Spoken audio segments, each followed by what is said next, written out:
Hello and welcome to our channel. For today's video, I'm going to teach you how to change wallpaper in Windows 10.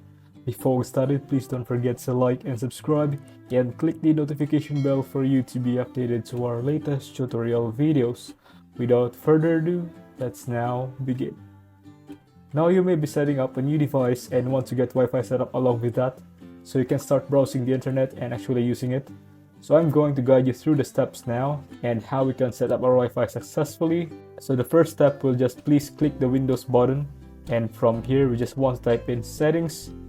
Now this gives us a few different options, but what we want to look for is network and internet, which can be found here.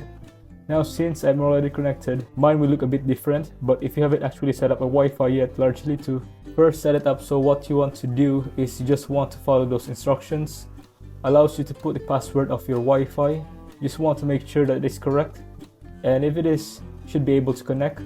However, if you run into issues and you can't find a way to connect, we do have a fix for this. So first off, you want to click the Windows button again and just type in Wi-Fi, but this time we're going to look for and fix network problems, which can be found here. This opens the internet troubleshooter and we can just click next and let it detect our problems. Now obviously mine is detecting a problem as I'm already connected to the internet, but if it's not working for you, hopefully here it will give you some solutions to your problem.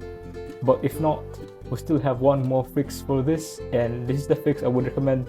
So when I first setting up my PC, I had to buy a USB Wi-Fi dongle. It's basically allowed me to access Wi-Fi on my device. There's only about 10 to 20 pounds/dollars, so it's not too expensive to be able to access Wi-Fi. If you find this video helpful, leave a thumbs up, share to your friends, and hit the subscribe button. Thanks for watching, and I'll see you soon in the next video.